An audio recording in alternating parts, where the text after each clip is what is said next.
Just before midnight on April 30th, skywatchers across several western states saw a bright fireball streak through the heavens. A police officer working in the Northwest Valley caught a glimpse of the colorful object on his body cam. At nearly the same time, a Ring camera in the area recorded a strange noise and what sounds like a crash. One family living in a ranch-style home had a much closer view of the object. Two brothers and their father were working on a vehicle in their yard when they caught a glimpse of a sparkly object as it came crashing down, then were hit by what they describe as a shock wave. One of the witnesses, a young man named Angel, has stated when the brothers looked into the yard where the object landed, that spot was obscured and blurry, as if by unknown form of camouflage. What they saw next prompted a frantic call to 911. So there's two people or two subjects that are in your backyard? Correct, and they're very large. They're like 8 foot, 9 feet, 10 foot. I don't know. They look like aliens to us.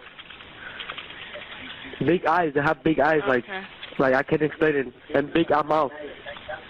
They're shiny eyes, and they're not human. They're 100% they're not human. 8 News Now investigators have spoken with family members multiple times in the past 4 weeks, but each of the 3 times we accepted their invitation to do an interview, they didn't answer the door or their phone. These are some of the claims they've made in other public forums. Multiple family members backed up the story in an initial police report we obtained. Angel says they heard the patter of multiple feet in the yard. They later heard footsteps on their roof. They saw one of the 8-foot-tall creatures climb behind the controls of a large front loader stored in the yard as if trying to engage it. He got a good look at one of the creatures, he said, a greenish-grayish being with large eyes and long legs. He says he could hear its deep breaths, and when he locked eyes, he was, in essence, frozen in place, couldn't move.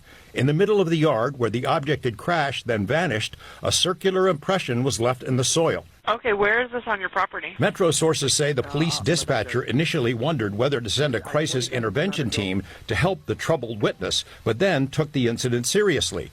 2 officers arrived 38 minutes after the call, and by then had heard from other officers. They proceeded cautiously and managed some nervous laughs. I ain't dealing with that. A few days later, the family says 2 Metro sergeants returned to the scene to ask follow-up questions. The family says they also saw men in suits and sunglasses driving in a car with government plates cruising slowly past the house in the following days. Nellis and Creech have denied any interest or involvement with the incident. Metro has indicated they believe the family that something crashed in their yard. But what?